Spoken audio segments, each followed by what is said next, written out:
প্রিয় শিক্ষার্থীরা, স্বাগতম জানাচ্ছি আজকের ক্লাসে। আমি বি এম মিজানুর রহমান, সহকারী শিক্ষক বিজ্ঞান, কেডিআরকে মাধ্যমিক বিদ্যালয়, লোহাগড়া নড়াইল। প্রিয় শিক্ষার্থীরা, আমি পরিবর্তিত 30 দিনের সিলেবাস অনুসারে আজকের গুরুত্বপূর্ণ ক্লাসটি তোমাদের সামনে নিচ্ছি। প্রিয় শিক্ষার্থীরা, যারা নবম ও দশম শ্রেণীতে আছো তারা ষষ্ঠ অধ্যায় পদার্থবিজ্ঞান, ষষ্ঠ অধ্যায় বস্তুর উপর তাপের প্রভাব, effect of heat on matter, এবং যারা সপ্তম শ্রেণীতে আছো তারা এদের বিজ্ঞান সপ্তম অধ্যায়ে তাপ ও তাপমাত্রা যে অধ্যায়টি আছে সে সম্পর্কে তোমরা আমার আজকের ক্লাসে ধারণা পাবে। প্রিয় শিক্ষার্থীরা, আমি ধারাবাহিকভাবে এই অধ্যায়টি আমি শেষ করব। প্রিয় শিক্ষার্থীরা, তো প্রিয় শিক্ষার্থী, আমি কথা বাড়াবো না, আমি মূল প্রসঙ্গে চলে আসি। প্রিয় শিক্ষার্থীরা, প্রথমেই জানতে হবে যে এই পৃথিবীতে যা কিছু আছে সেটি কিন্তু দুইটা ভাগে ভাগ করতে পারি আমরা। একটা হচ্ছে পদার্থ, আর একটা হচ্ছে শক্তি। প্রিয় শিক্ষার্থীরা, তোমরা জানো পদার্থ কি? যার ওজন আছে, জায়গা দখল করে এবং বল প্রক্রিয়ায় বাধা সৃষ্টি করে, সেটি হচ্ছে পদার্থ। প্রিয় শিক্ষার্থীরা, শক্তি কি? যার ওজন নেই, যা জায়গা দখল করে না এবং বল প্রয়োগ করে বাধাও দেয় না, শুধুমাত্র যাদেরকে আমরা ইন্দ্রিয় দ্বারা অনুভব করতে পারি, সেই সমস্ত কিছুকে বলা হচ্ছে শক্তি। তো প্রিয় শিক্ষার্থীরা, আমরা যে বিষয়টি নিয়ে আজকে শিখব সেই বিষয়টি একটি শক্তি সম্পর্কিত পাঠ। তাহলে আমরা আজকে শিখছি তাপ ও তাপমাত্রা। শুরুতেই আমি তোমাদের সাথে তাপ নিয়ে আলোচনা করব। তাপকে ইংলিশে বলা হচ্ছে হিট।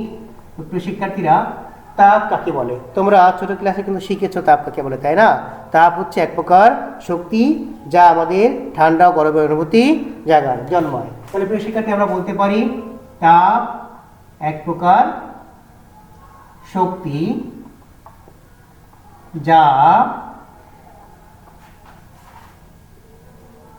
যা ঠান্ডা ও গরমের অনুভূতি জাগায়। ঠান্ডা ও গরমের অনুভূতি জন্মায়। তো প্রিয় শিক্ষার্থীরা, এখন কিছুটা শীত পড়তে শুরু করেছে, আমরা কিছুটা ঠান্ডার উষ্ণতা টের পাচ্ছি। প্রিয় শিক্ষার্থীরা, তাহলে এই দেখো শীত এসে কিন্তু আমাদের ঠান্ডার উপস্থিতি জানান দিচ্ছে, তেমনি গরমকালে কিন্তু আমরা গরম অনুভব করি, তাই না? তাহলে এই যে অনুভব করি বা আমাদের পঞ্চেন্দ্রিয় অনুভূত হয়, এই জন্য কিন্তু তাপ এক প্রকার শক্তি। তাছাড়া প্রিয় শিক্ষার্থীরা, আমরা শক্তি সংজ্ঞায় বলতে পারি কাজ করার সামর্থ্যকে শক্তি বলে। সেক্ষেত্রে কিন্তু তাপ এক প্রকার শক্তি, কারণ এই যে ইঞ্জিন, ট্রেন বা গাড়িতে যে ইঞ্জিন থাকে সেটা জ্বালানির তেল পুড়িয়ে তাপ তৈরি করে বলেই কিন্তু ওই ট্রেন বা গাড়িটি ছুটে চলে। তাহলে প্রিয় শিক্ষার্থী, সেজন্য আমরা বলতে পারি আলো, বিদ্যুৎ বা গতিশক্তির মতো তাপও এক প্রকার শক্তি, বা সেটাকে আমরা তাপ শক্তি নামে অভিহিত করতে পারি। তো প্রিয় শিক্ষার্থীরা, তোমরা কিন্তু তাপ সম্পর্কে কিছুটা হলেও জানতে পারলে আমরা আরও বিস্তারিত জানবো। প্রিয় শিক্ষার্থীরা, শুরুতে আমি তাপকে তোমাদের কাছে সংজ্ঞায়িত করলাম। এখন আমি তোমাদের সাথে আলোচনা করব তাপমাত্রা সম্পর্কে। তাপমাত্রা, এটাকে ইংলিশে বলে টেম্পারেচার। প্রিয় শিক্ষার্থীরা, এই যে তাপমাত্রা, এটা কাকে বলে? তোমরা কিন্তু ছোট ক্লাসে কিন্তু সংখ্যাগুলো অনেকে জেনেছো, কিন্তু বিস্তারিত জানোনি। আমরা কিন্তু এই ক্লাসে কিন্তু কিছুটা বিস্তারিতভাবে জানবো। তাপমাত্রা কাকে বলে? তাপমাত্রা কোনো বস্তুর তাপীয় অবস্থা যা কতটুকু ঠান্ডা বা কতটুকু গরম লাগছে তার মাত্রা প্রকাশ করে। অর্থাৎ ওই যে বস্তুটা, অর্থাৎ তাপমাত্রা এমন একটা তাপীয় অবস্থা যা ওই বস্তুটি তাপ দেবে না তাপ নেবে তা নির্দেশ করে বা সেটাই নির্ধারণ করে। তাহলে প্রিয় শিক্ষার্থীরা, আমরা বলতে পারি তাপমাত্রা হলো কোনো বস্তুর তাপীয় অবস্থা। তাপমাত্রা হলো কোনো বস্তুর তাপীয় অবস্থা যা তাপ দিবে না নিবে তা নির্ধারণ করে। তাহলে প্রিয় শিক্ষার্থীরা, আমরা তাপ ও তাপমাত্রাকে কিন্তু সংজ্ঞায়িত করতে পারছি। প্রিয় শিক্ষার্থীরা, তোমার নিশ্চয়ই লেখাটাকে একটু আবসা দেখছো বা অস্পষ্ট দেখছো, তাই না? তাহলে তোমরা আমার কথাটা একটু ভালো করে মনোযোগ শুনবে। তা আমি পুনরায় সংজ্ঞাটা বলছি, তোমরা লিখে নাও। তাপ কি বলা হচ্ছে? হিট। তাপ এক প্রকার শক্তি যা ঠান্ডা ও গরমের অনুভূতি জন্মায়। তাপমাত্রা টেম্পারেচার। তাপমাত্রা হলো কোনো বস্তুর তাপীয় অবস্থা যা তাপ দিবে না নিবে তা নির্ধারণ করে। তো প্রিয় শিক্ষার্থীরা, আমরা কিন্তু তাপ এবং তাপমাত্রাকে সংজ্ঞায়িত করতে পারলাম। এখন যদি আমরা তাপ ও তাপমাত্রার মধ্যে পার্থক্য করি, তাই না? তাহলে কিভাবে পার্থক্য করতে পারি আমরা তো দেখিনি। তাপ এবং তাপমাত্রা। প্রিয় শিক্ষার্থীরা, পার্থক্য বলতে তোমরা নিশ্চয়ই এই উপায়টা সংজ্ঞা পেয়ে গেছো, তাই না? এবং তাপকে বলা হচ্ছে হিট, তাপকে বলা হচ্ছে হিট, তাপমাত্রাকে বলা হচ্ছে টেম্পারেচার, সেটাও তোমরা জানতে পেরেছো। এখন যদি আমি তোমাদের বলি এই যে একটা পার্থক্য যখন করবো, সংখ্যা কিন্তু পার্থক্য করতে পারতেছো। এখন আমি বলি তাপের একক, তাহলে তাপের একক তোমরা জেনে নাও। তাপের একক হচ্ছে জুল, তাই না? বা কেউ কেউ এটাকে কিন্তু বলে থাকে ক্যালোরি। ক্যালোরি এককে আমরা তাপ তৈরি করতে পারি। আর তাপমাত্রা হচ্ছে ডিগ্রি কেলভিন বা ডিগ্রি সেলসিয়াস। কেলভিন, কেউ কিন্তু এটা কেলভিন বলে বা কেউ ডিগ্রি সেলসিয়াস বলে থাকে, সেলসিয়াস। তাহলে প্রিয় শিক্ষার্থীরা, আমরা কিন্তু এই পার্থক্যটা করতে পারছি যে তাপ এবং তাপমাত্রার মধ্যে পার্থক্য। এই তাপ মাপার যন্ত্রের নাম হচ্ছে ক্যালোরিমিটার। তাপ মাপার যন্ত্রের নাম ক্যালোরিমিটার, আর তাপমাত্রা মাপার যন্ত্রের নাম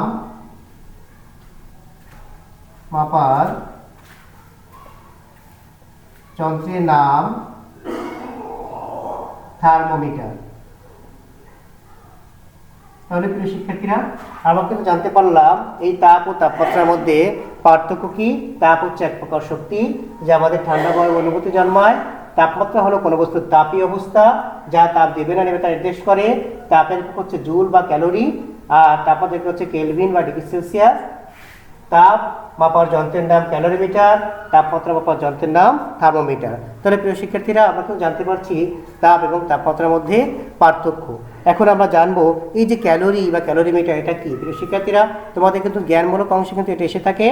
ক্যালোরি কি? 1 গ্রাম পানির তাপমাত্রা 1 ডিগ্রি সেলসিয়াস বাড়াতে যে পরিমাণ তাপের প্রয়োজন সেটাকে বলা হচ্ছে 1 ক্যালোরি। তাহলে প্রিয় শিক্ষার্থীরা, আমরা জানতে পারলাম কি যে 1 গ্রাম পানির তাপমাত্রা যদি 1 ডিগ্রি সেলসিয়াস বাড়ায় তাহলে যে পরিমাণ তাপের প্রয়োজন তাকে বলা হচ্ছে 1 ক্যালোরি। 1 ক্যালোরি সমান সমান 4.2 জুল। এবং 1 কিলো ক্যালোরি যদি আমরা বলি তাহলে বলতে সেটা হচ্ছে 1000 ক্যালোরি। তো প্রিয় শিক্ষার্থীরা, আমরা জানতে পারছি তাপ এবং তাপমাত্রা, এবং এই যে তাপের যে ক্যালোরি সেটা 1 ক্যালোরি কাকে বলে সেটাও তোমরা জানতে পারলে। এখন আমরা জানবো পদার্থের তাপমাত্রিক ধর্ম। পদার্থের তাপমাত্রিক ধর্ম, এই বিষয়টা কিন্তু বুঝতে হবে, এটা একটা ধর্ম, তাই না? তাহলে এই তাপমাত্রিক ধর্মটা কি সেটা কিন্তু আমরা একটু জানবো। তাপমাত্রিক ধর্ম। প্রিয় শিক্ষার্থীরা, এই যে তাপমাত্রিক ধর্ম সেটা কাকে বলে শুরুতে আমাদের জানতে হবে, কারণ যখন তোমাদের ক অংশে এই প্রশ্নটা আসবে তখন তোমাকে স্পেসিফিক উত্তর করতে হবে, তাই না? তাহলে সেক্ষেত্রে তাপমাত্রা ধর্মকে বলে থার্মোমেট্রিক প্রপার্টিস অফ ম্যাটার। তাপমাত্রা মাপার জন্য পদার্থের যে ধর্ম ব্যবহার করা হয়, অর্থাৎ তাপমাত্রা মাপার জন্য পদার্থের যে ধর্ম ব্যবহার করা হয় তাকে তাপমাত্রিক ধর্ম বলে। তাহলে এই যে তাপমাত্রা আমরা মাপবো তার জন্য এই যে ধর্মটাকে, পদার্থের যে ধর্মটাকে ব্যবহার করছি সেটাকে হচ্ছে তাপমাত্রিক ধর্ম বলা হয়। তাপমাত্রা পরিবর্তনে পদার্থে কিন্তু তাপমাত্রিক ধর্ম কিন্তু পরিবর্তিত হয়। এই যে প্রিয় শিক্ষার্থীরা, আমরা কিন্তু এই যে তাপমাত্রিক ধর্মটা বলছি তাপমাত্রা মাপার জন্য, আমরা কিন্তু আগে বলেছি তাপমাত্রা মাপার জন্য আমরা কি ব্যবহার করি বলতো? থার্মোমিটার, তাই না? এই যে আমাদের মানব শরীরের স্বাভাবিক তাপমাত্রা হচ্ছে 98.4 ডিগ্রি ফারেনহাইট। যদি কারোর তাপমাত্রা 98.4 ডিগ্রি ফারেনহাইটের বেশি হয় তাহলে তোমরা বলে থাকো তার জ্বর হয়েছে, তাই না? অর্থাৎ শরীরের তাপমাত্রা বৃদ্ধি পেয়েছে। তাহলে এই যে 98.4 এটা কিন্তু দেখা যাচ্ছে আমাদের শরীরের স্বাভাবিক তাপমাত্রা। তাহলে যদি এটার থেকে বেশি হয় তাহলে তার জ্বর হয়েছে। আমরা মাপিয়ে করে থার্মোমিটার ব্যবহার করি, তাই না? এই থার্মোমিটার কি ব্যবহার করা হয়? পারদ বা অ্যালকোহল বা বিভিন্ন পদার্থ আমরা ব্যবহার করে থাকি। এই যে পারদ থার্মোমিটার বা পারদ ব্যবহার করি, এটা হচ্ছে এই যে পারদ, যেটা পারদ থার্মোমিটারের ক্ষেত্রে পারদ থার্মোমিটারে পারদ হচ্ছে তাপমাত্রিক পদার্থ। আর এই যে পারদের আয়তন প্রসারিত হলো, আয়তন প্রসারিত হয়ে এই যে নির্দেশ করতে জ্বর হয়েছে কিনা, এই পারদের আয়তন প্রসারণ এটা হচ্ছে তাপমাত্রিক ধর্ম। তাহলে তোমরা বুঝতে পারলে যে এই যে পারদ থার্মোমিটারের ক্ষেত্রে পারদটা হচ্ছে এটা তাপমাত্রিক পদার্থ, আর এটার যে আয়তন প্রসারিত হয়ে এটা নির্দেশ করলো যে তাপমাত্রা বেড়েছে বা কমেছে, এটা হচ্ছে তার তাপমাত্রিক ধর্ম। তাহলে তাপমাত্রিক ধর্মটা তোমরা বুঝতে পারলে যে পারদ থার্মোমিটারের ক্ষেত্রে আমি বললাম। এই আমরা পারদ থার্মোমিটার কেন ব্যবহার করি প্রিয় শিক্ষার্থীরা, সেটাও তোমাদের কিন্তু প্রশ্নে আসতে পারে অনুধাবন অংশে।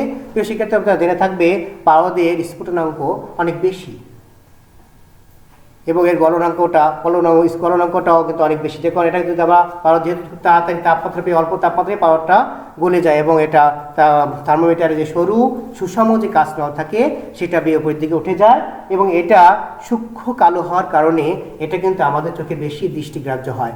এই জন্য কিন্তু আমরা এই থার্মোমিটারে পারদ ব্যবহার করে থাকি, যা তোমাদের অনুধাবন অংশে কিন্তু এসে থাকে। তো প্রিয় শিক্ষার্থীরা, কিন্তু আমরা ইন্ডাস্ট্রিতে যে থার্মোমিটার ব্যবহার করি সেটাকে বলা হয় থার্মোকাপল। সেটা তোমাদের পরীক্ষা এসে থাকে। এই থার্মোকাপলে আমরা কি করতে পারি, এটার তাপমাত্রা আমরা -200 ডিগ্রি সেলসিয়াস থেকে 1000 ডিগ্রি সেলসিয়াস পর্যন্ত আমরা মাপতে পারি প্রিয় শিক্ষার্থীরা। এই জন্য আমরা এই ইন্ডাস্ট্রিতে যেটা ব্যবহার করি তাপমাত্রা মাপা, সেটা হচ্ছে থার্মোকাপল। প্রিয় শিক্ষার্থীরা, থার্মোকাপল কি তোমরা জানতে পারলে। এখন আমি তোমাদের সাথে আলোচনা করব হচ্ছে তাপমাত্রা পরিমাপের স্কেল বা তাপমাত্রার স্কেল সম্পর্কে তোমাদের সাথে আলোচনা করব প্রিয় শিক্ষার্থীরা।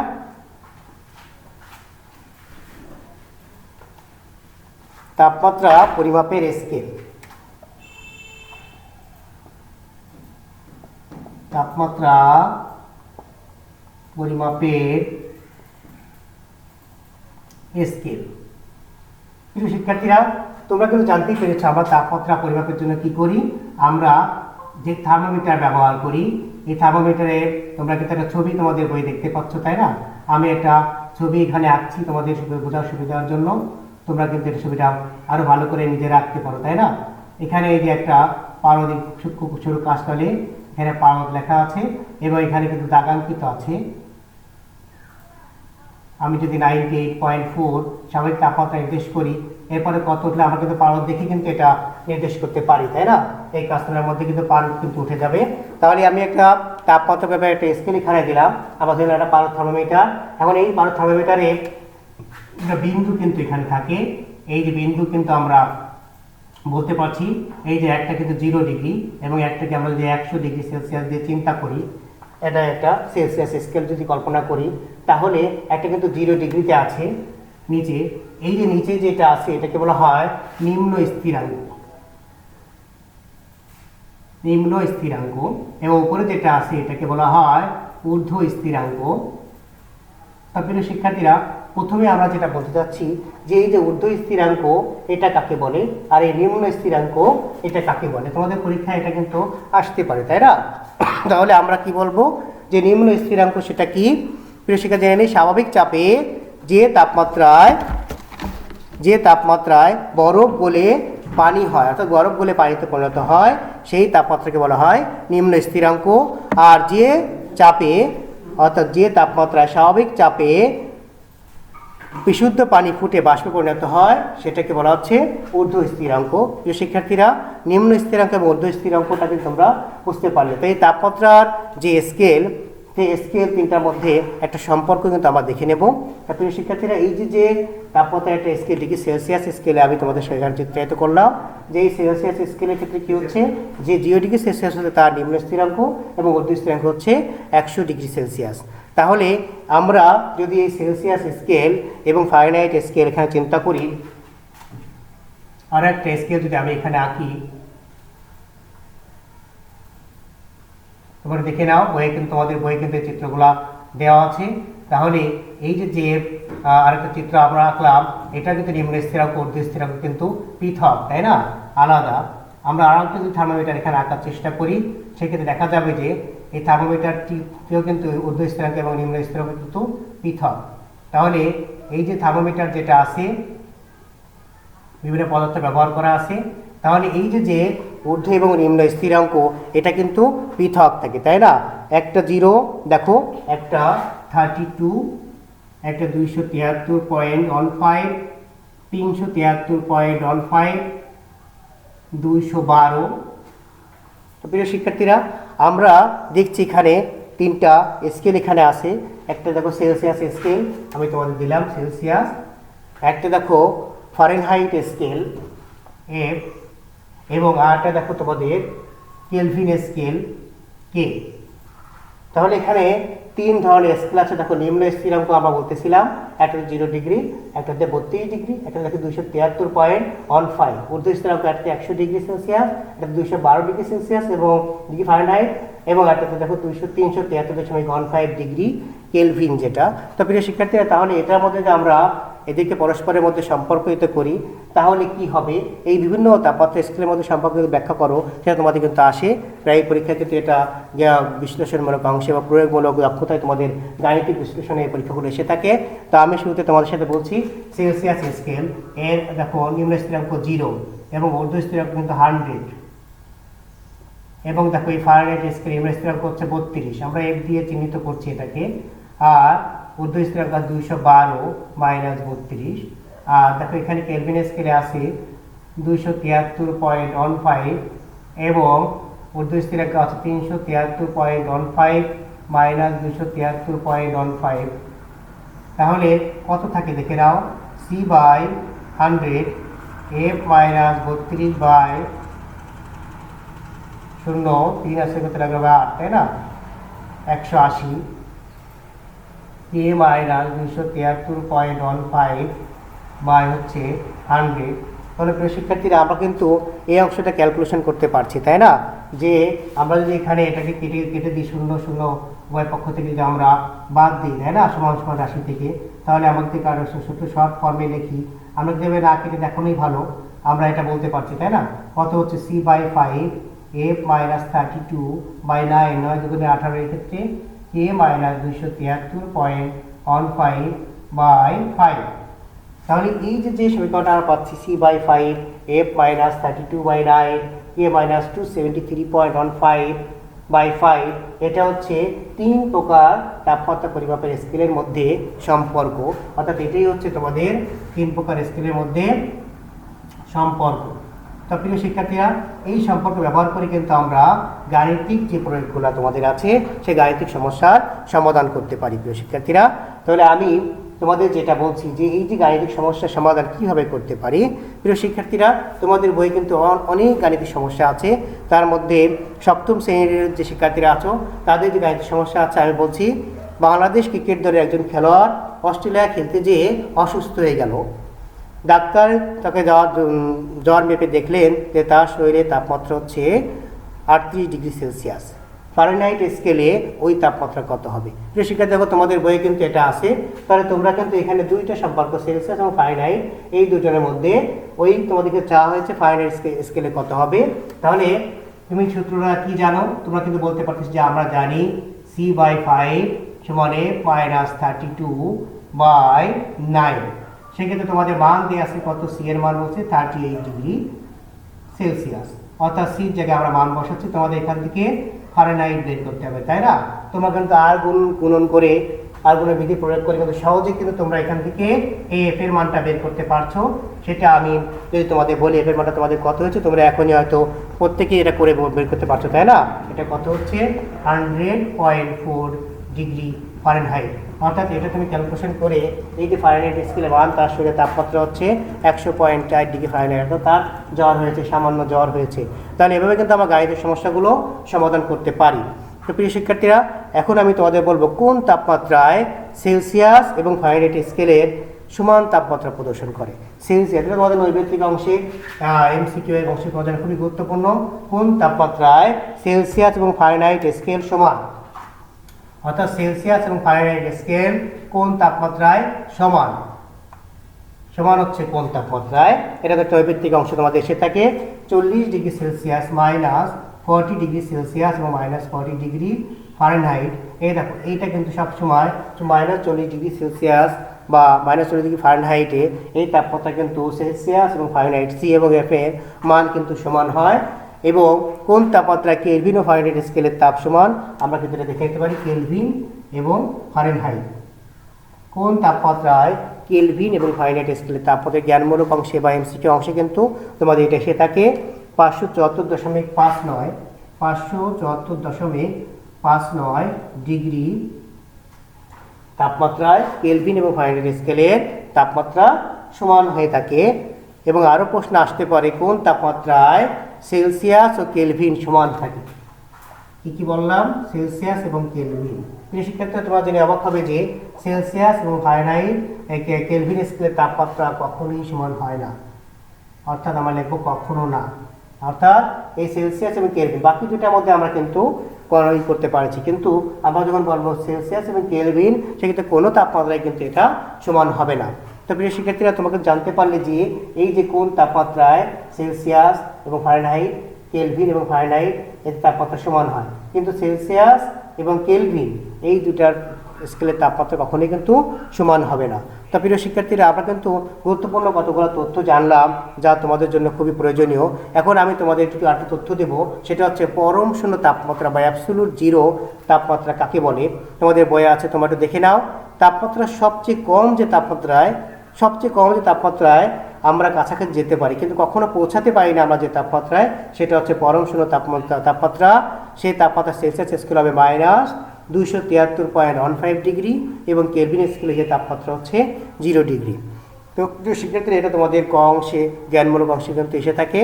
আমি এখন বলো পানির ত্রৈধবিন্দু বা ট্রিপল পয়েন্ট সম্পর্কে আমাদের ধারণা দেবো প্রিয় শিক্ষার্থীরা, এবং পরবর্তী ক্লাসগুলোতে এই সম্পর্কে আমরা বিস্তারিত জানবো। এই যে পানির ট্রিপল পয়েন্ট বা ত্রৈধবিন্দু কাকে বলে, যে তাপমাত্রায় এটি নির্দিষ্ট চাপে বরফ, পানি এবং বাষ্প একই স্থানে থাকে বা একই অবস্থা থাকে, সেইটাকে বলা হয় ট্রিপল পয়েন্ট বা পানির ত্রৈধবিন্দু। যেমন সেলসিয়াস স্কেলে এটা হবে 0.01 ডিগ্রি সেলসিয়াস এবং কেলভিন স্কেলে এই তাপমাত্রা হচ্ছে 273.16 ডিগ্রি। অর্থাৎ এই তাপমাত্রায় পানি, বরফ এবং বাষ্প একই পদার্থের তিনটা ভিন্ন রূপ, এরা একই স্থানে একসাথে থাকতে পারে। তাহলে প্রিয় শিক্ষার্থীরা, আমরা কিন্তু জানতে পারলাম যে এই যে তাপ এবং তাপমাত্রা সম্পর্কে যে গুরুত্বপূর্ণ তথ্য ছিল এটা আমরা জানতে পারলাম। এখন আমি তোমাদের সাথে সর্বশেষ যে বিষয়টা নিয়ে আলোচনা করব যা তোমাদের পরীক্ষায় এসে থাকে, সেটা হচ্ছে সেলসিয়াস এবং ফারেনহাইট স্কেলের মধ্যে পার্থক্য। তোমরা সম্পর্ক জানতে পেরেছো, কিন্তু পার্থক্য আকারে কিন্তু এটা এসে থাকে তোমাদের পরীক্ষায়। আমি তোমাদের সাথে এটাই সর্বশেষ টপিক আলোচনা করছি, সেটা হচ্ছে সেলসিয়াস